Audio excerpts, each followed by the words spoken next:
Channel FZ study point আমি আবারও ফিরে আসলাম তোমাদের মাঝে নিরসন নিয়ে।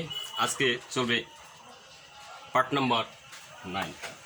So dear students, already you have seen this my video footage of that item narration.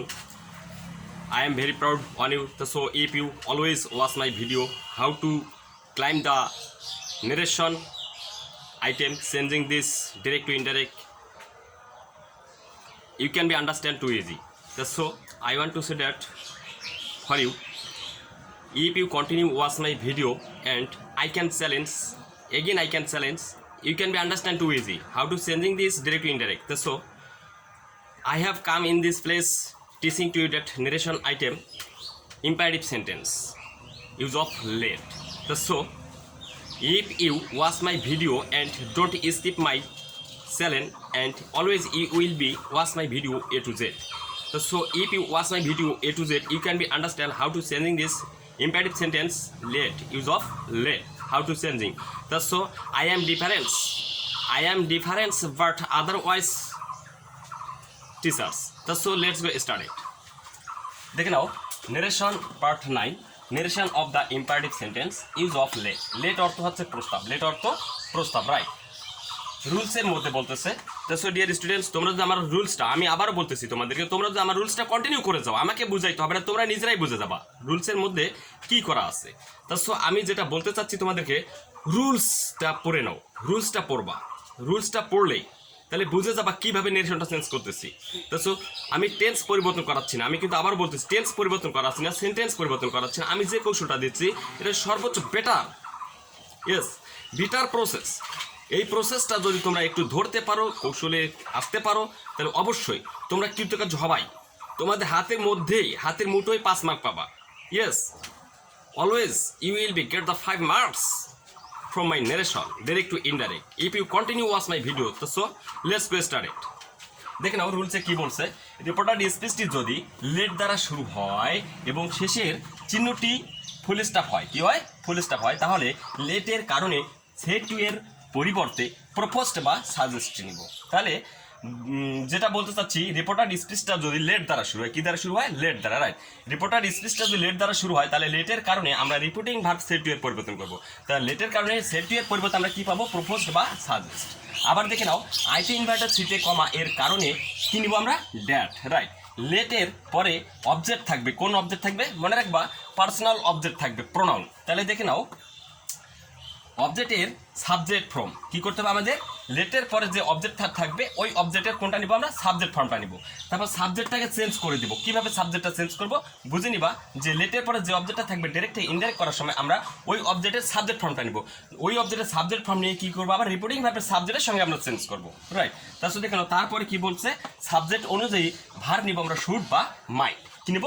Should বা মাইট নিতে হয়। সো মাই ডিয়ার স্টুডেন্টস, আমি এক্সাম্পলে তোমাদের পুরো বিষয়টা বুঝাবো যে এটা লেটের ব্যবহারটা খুবই একটা মারাত্মক জিনিস। লেটের ব্যবহারটা একটু ডিফিকাল্ট, ক্রিটিক্যাল। সো লেটের ব্যবহারটা যদি তোমরা শিখে যাও তাহলে বুঝে যাবা। অনেক সময় অনেক রাইটার, অনেক লেখক কি করছে, যে লেটের পরে সেট টু লাগাইছে কিংবা টোল্ড লাগাইছে, কিন্তু কেন? How to is the told that and set out of reporting verb out. So দেখে নাও আমি কিভাবে করাচ্ছি তোমাদেরকে। সো আমি এক্সাম্পল দিচ্ছি, তোমরা দেখে নাও। সো ডিয়ার স্টুডেন্টস, তোমরা দেখে নাও, আমি একটা এক্সাম্পল লিখছি। এক্সাম্পলটা হচ্ছে ডিরেক্ট নেরেশনের আমি এক্সাম্পলটা দিয়ে দিলাম। দেখো, হি সেড টু মি, সে আমাকে বললো, লেট মি প্লে, আমাকে খেলতে দিন। কি খেলতে দেবে? বল। So let me play the ball, আমাকে বল খেলতে দিন। তার প্রস্তাবটা কীভাবে আসতেছে দেখো, আমার সামনে একজন আছে, তা আমি বলতেছি যে please let me play the বল, হ্যাঁ আমাকে বল খেলতে দিন। সো কাকে আমি বলতেছি?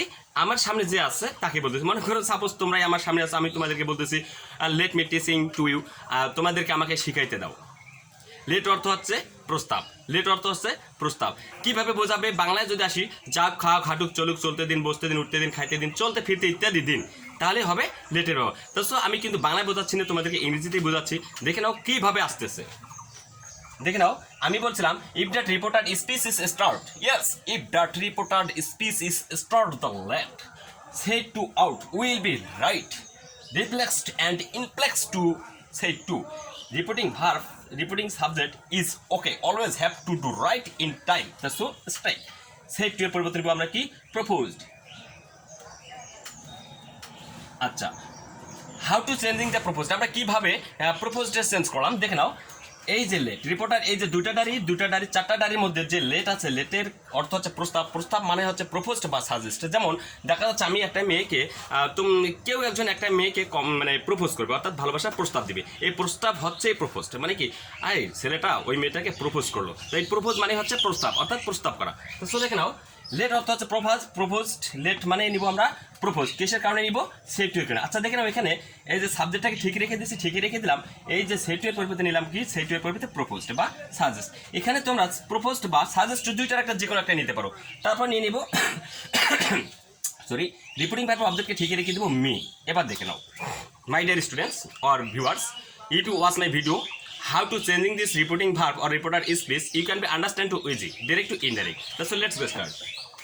লেটের কারণে নিলাম আমরা প্রপোজড, মিকে ঠেকে রেখে দিলাম। আবার মনে রাখো যে লেটের কারণে প্রপোজ নিলাম, তাহলে আমরা এখন ইনভার্টেড কমার পরিবর্তন করবো। How to change the inverted comma, তা so I have said to already that first time that if that reporter speech is start the late and last finished punctuation is full stop, that is why we will be out inverted comma and we will take the that. This is the conjunction. তো next আমরা কি করব দেখো, লেটের কারণে নিলাম কি proposed, ফুল স্টপের কারণে শেষে তিনটি ফুল স্টপ, যার কারণে নিলাম আমরা কি ডেট, কার কারণে ইনভার্টেড কমার কারণে কি নিলাম ডেট। এবং দেখো এখন আমরা এখানেও আইতে ইনভার্টেড কমা, আইতে ইনভার্টেড সিতে কমা, এর কারণে কি নিলাম দেখো ইনভার্টেড কমার পরিবর্তে নিলাম ডেট। অলরেডি তোমরা বুঝে গেছো আমি যেটা বোঝাইতে চাচ্ছি। তা দেখে নাও আমি বলছিলাম যে লেটের পরে যে পার্সোনাল অবজেক্টটা থাকবে ওই পার্সোনাল অর্থাৎ প্রোনাউন অবজেক্টটা আমরা কি নিব সাবজেক্ট নিব, কি নিব সাবজেক্ট। তাহলে দেখে নাও এই যে কাকে ধরবো মিকে, আমি অলরেডি তোমাদেরকে বলছিলাম যে সাবজেক্ট যদি আমরা করি লেটের পরে যে অবজেক্টটা থাকবে ওটা সাবজেক্ট নিব, সাবজেক্ট আবার কি হবে রিপিটিং ভার্বের সাবজেক্টের সঙ্গে চেঞ্জ করতে হবে, আর ইউ যদি থাকে তাহলে মি এর সঙ্গে চেঞ্জ করতে হবে রিপিটিং ভার্বের অবজেক্টের সাথে। তাহলে দেখে নাও এখানে আছে মি, আচ্ছা মি এর সাবজেক্ট তাহলে কি হতে পারে, মি কি সাবজেক্ট হতে পারে না, তাহলে মি এর বাবা আছে, বাবাটার নাম কি আই সাবজেক্ট হতে পারে। তাহলে দেখো লেটের কারণে যদি আমরা প্রপোজ নেই ইনভার্টেড কমার পরিবর্তে নেই ড্যাট, আচ্ছা মি দিয়ে কি কখনো সেন্টেন্স শুরু হয়, অবজেক্ট দিয়ে সেন্টেন্স শুরু হয় না, is not start the object of any sentence, but we will be make the sentence at first we will be take the subject.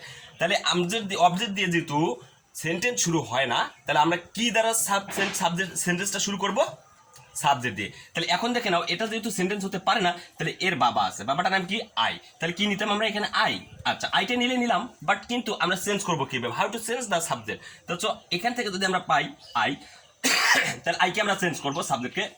দেখে নাও আই চলে যাচ্ছে কোথায় হের কাছে, তাহলে হি চলে যাচ্ছে আইয়ের জায়গায়, তাহলে এখানে নিব আমরা হি, রাইট। তো এবার দেখে নাও ডিয়ার স্টুডেন্টস, আমি বলছিলাম আমার রুলসে লেখা ছিল যে লেটের পরে যে অবজেক্টটা থাকবে ওই অবজেক্টের কি নিব আমরা সাবজেক্ট ফর্ম নিব, সাবজেক্ট ফর্মের পর অবশ্যই সাবজেক্ট দিয়ে শুরু যদি হয় অ্যাসার্টিভ সেন্টেন্স, তাহলে সাবজেক্টের পর অবশ্যই আমাদের একটা ভার্বের প্রয়োজন আছে, কিন্তু লেটের ব্যবহারে প্রস্তাব বোঝানোর কারণে লেটের পর আমরা কি নিব শুড বা মাইট। তো মাইট তোমরা যে কোনো সাবজেক্টের পরেই ব্যবহার করতে পারো, মাইট যে কোনো সাবজেক্টের পরেই ব্যবহার করতে পারো। তাছাড়া দেখে নাও হি মাইট নিয়ে নিব আমরা। ব্যাপক সময় কিছু স্টুডেন্ট তোমরা ভুল করে থাকো যে আমরা সাবজেক্টের পরে যে মূল ভার্ব থাকে দুইটা টেন্স, কয়টা টেন্স দুইটা tense, present indefinite and past indefinite, কিন্তু আমরা present indefinite and past indefinite টেন্সের মধ্যে সাবজেক্টের পরে যে মূল ভার্ব থাকে ওই মূল ভার্বের আমরা চেঞ্জ করে ফেলি, বাট এখানেও কিন্তু মূল ভার্ব আছে, দেখে নাও মূল ভার্ব আছে ভিউয়ার। মনে রাখবা সাবজেক্টের পরে যদি can could may might will would attach to set that modal verb, যদি কখনো সেন্টেন্সের মধ্যে মডাল ভার্ব থাকে তাহলে ওই মডাল ভার্বের পরে যদি মূল ভার্ব থাকে তাহলে মূল ভার্বটা সর্বদাই প্রি ওয়ান করতে হয়, অর্থাৎ প্রেজেন্ট ফর্ম। তাহলে দেখে নাও প্লে, তাহলে তখন প্লে ভি ওয়ান হয়ে যাচ্ছে, প্লে দ্য বল। তাহলে মাই ডিয়ার স্টুডেন্টস, অনেক সময় আমি অনেক বইয়ে দেখে আছি যে বলছে লেটের পরে যদি আজ থাকে তাহলে সেট টু এর পরিবর্তে প্রপোজড বা সাজেস্ট নিতে হয়। যদি আমরা আবার অন্য সময় বইয়ে বলছে লেটের পরে যদি আজ ব্যতীত অন্য কোনো অবজেক্ট থাকে তাহলে আমাদেরকে সেট টু এর পরিবর্তে টোল্ড বা সেট টু নিতে বলছে, বাট আমরা যদি দেখা যাচ্ছে এখানে লেটের পরে আজ ব্যতীত অন্য সকল অবজেক্ট থাকে সেটের পরিবর্তে যদি আমরা টোল্ড নেই কিংবা সেট টু নেই, তাহলে কিন্তু ডাইরেক্ট থেকে ইনডাইরেক্ট করার সময় আমাদের উত্তরটা ভুল আসে। যার কারণে আমি বলবো আমার যারা শিক্ষার্থী আছো যে আমার কন্টিনিউ ক্লাস করতেছো, আমার মনে হয় আমি যে নিয়মটা দিচ্ছি এই নিয়মে করবা তাহলে বেশি সুবিধা হবে। তাহলে আমি যেভাবে করাচ্ছি দেখো, অন্য নিয়মে করতে গেলে হবে এখানে হয়ে যাচ্ছে টোল্ড যদি লাগাই দেয়, তাহলে আমরা যদি এটা ঠিক রেখে দেই তখন কিন্তু এখানে টোল্ডটা লাগাইলে আমরা যদি ডাইরেক্ট থেকে ইনডাইরেক্ট থেকে ডাইরেক্ট করতে যাই তাহলে কিন্তু এখানে কিন্তু দেখে দাও এখানে লেটটা আসে না, তাহলে অবশ্যই উত্তরটা ভুল আসতেছে। তা আমি এটা অবশ্যই ক্রিটিক্যাল কোশ্চেনের মধ্যে অবশ্যই উপস্থাপন করব, তোমরা দেখতে পাবা ক্রিটিক্যালটা কিভাবে তৈরি করতে হয়। তো ক্রিটিক্যাল মানেই হচ্ছে সমস্যা, এখানেও সমস্যা আছে তবে অতটা সমস্যা না, সরি, আমি অবশ্যই বুঝাই দেবো। তো আমি আরও একটা এক্সাম্পল দিচ্ছি, তোমরা দেখে নাও। তো ডিয়ার স্টুডেন্টস, আমি আবার একটা এক্সাম্পল দিচ্ছি, তোমরা দেখে নাও। এই এক্সাম্পলটা যদি কন্টিনিউ করতে পারো তাহলে দুইটা এক্সাম্পল হয়ে যাচ্ছে, তাহলে তোমরা সুন্দরভাবে বুঝতে পারবা।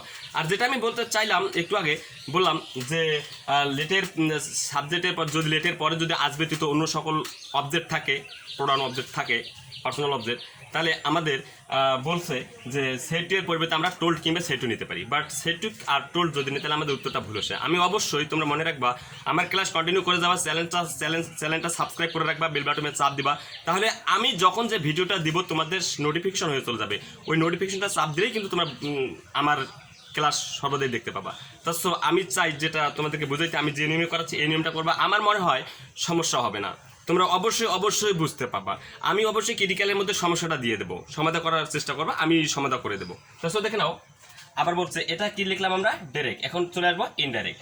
দেখো, শি সেড টু হিম, সে তাকে বললো, ইনভার্টেড কমা কোটেশনের মধ্যে যে সেন্টেন্সটা আছে এই সেন্টেন্সটাকে আমরা ইন্ট্রোডিউস করে, অর্থাৎ ওই সেন্টেন্সটার উপর লক্ষ্য করে ভিত্তি করে অনুসরণ করে আমরা সেট টু এর পরিবর্তন করবো।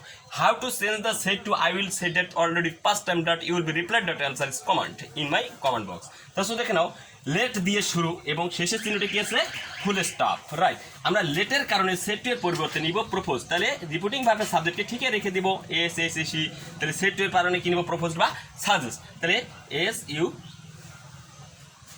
সাজেস্ট নিলাম। এর আগের সেন্টেন্সটা আমরা প্রপোজটা নিয়েছি, এখন সাজেস্ট নিলাম, তাহলে হিম। এখন দেখো আমরা ইনভার্টেড কমা এর পরিবর্তন করব, how to change the inverted কমা। তার লেটের কারণে আমরা কি নিলাম, দেখো সাজেস্ট, এবং এই যে শেষের চিহ্নটা ফুল স্টপ বিদায়, যার কারণে আমরা কি নিব, ইনভার্টেড কমার পরিবর্তে that, right. So already you have understood to my lecture and rules. When will you continue watch my video?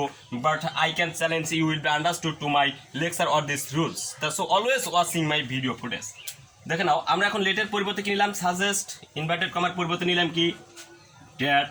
তাহলে এখানেও দেখে নাও, সেটের পরিবর্তে নিলাম সাজেস্ট, ইনভার্টেড কমার পরিবর্তে নিলাম ড্যাট। কারণ অবজেক্ট এর সাবজেক্ট ফর্ম নিতে বলছো, তাহলে এই অবজেক্টের সাবজেক্ট ফর্ম কি, হিম, তাহলে আসতেছে হি।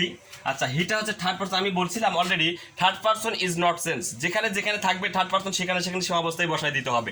বাট লেটের ব্যবহারে শুধুমাত্র ওই অবজেক্ট থার্ড পারসনের পরিবর্তন করে সাবজেক্টটা নিয়ে আসতে হবে। তাহলে দেখো হিম হচ্ছে থার্ড পারসন, যদি থার্ড পারসন আসি কাকে ধরে, শিকে, তাহলে এও সি থার্ড পারসন, এখানেও থার্ড পারসন, তাহলে এর বাবাকে হি, তাহলে হি নিয়ে নিলাম, রাইট। তারপর আমি বলছিলাম তোমাদেরকে একটা কথা, যে সাবজেক্টের পরে লেট দ্বারা যদি শুরু হয় রিপোর্টার স্পিচটা, তাহলে সাবজেক্টের অবজেক্টের যে সাবজেক্ট ফর্মটা নিব, ওই সাবজেক্টের পরে আমরা কি লাগাবো, শুড মাইট। তারপর তোমরা কন্টিনিউ মাইট লাগাই যাবা, শুড লাগাবা, দে উই থাকলে শুড লাগাবা। তাহলে দেখে নাও, হি মাইট। আমি এর আগে অলরেডি বলছি মূল ভার্বে ভি ওয়ান রাখতে হবে, কারণ মাইটটা হচ্ছে মডেল ভার্ব, মাইটটা মডেল ভার্ব, যার কারণে ভি ওয়ান রাখতে হবে, লাভ। এখন চলে আসতেছে me, how to is the me, this me is object, object sense will be again to pass time, but I will reply object sense now me. তা how to change the me in object, that's always I have said to that first time, object me first person always catch to repeating verb in subject, অর্থাৎ me অবজেক্টটা হচ্ছে first person, সর্বদাই কাকে এসে ধরবে, দেখে নাও repeating ভার্বের সাবজেক্টকে, right. তারপর দেখে নাও, মি যদি আসে রিপিটিং ভার্বের সাবজেক্টকে ধরে, তাহলে এখানে মি আছে অবজেক্ট, এটা আছে সাবজেক্ট। আচ্ছা, সাবজেক্ট আর অবজেক্টে যাবে না, আমি কিন্তু আগেও বলছি। সো মি যদি অবজেক্ট হয় তাহলে এর অবজেক্টকে ওখানে নিয়ে যেতে হবে, তাহলে হারের অবজেক্ট কি, অবশ্যই হার। So my dear students, I hope that you will be understood to my word that if you continue watch my video you can be understand too easy. So I want to say that always you will stay with us in my channel. So if you continue watch my channel and video footage, how to teaching capacity, how to speaking in skill, how to making the critical question, always I will give. Yes, always I will give, and you will be subscribed to my channel. Always you will be subscribed to my channel and calling the bell button. Always I will give the when I will give the my video footage, you will be coming to that accept the notification. When will notification is click but upset and publish to my video footage, you will be watching my video. So my dear students or viewers, you will be understood to my word. You have understood to my word. That's why I am giving this class. This class is very important for you. So always I come back to that. Always in this time narration item is very important for you, because that's a writer or examiners always give the 5 marks this narration. So narration if you continue, but you can be except this handicap mode always be 5 marks. So no more today. Now that finished, you have understood to my word already. You will safety from coronavirus. This coronavirus is very serious virus, but when will that coronavirus is in expression to attack to plates, but you can be slowly die. So no more talk, no more speech. So let's go. Finished my lecture. Assalamu alaikum.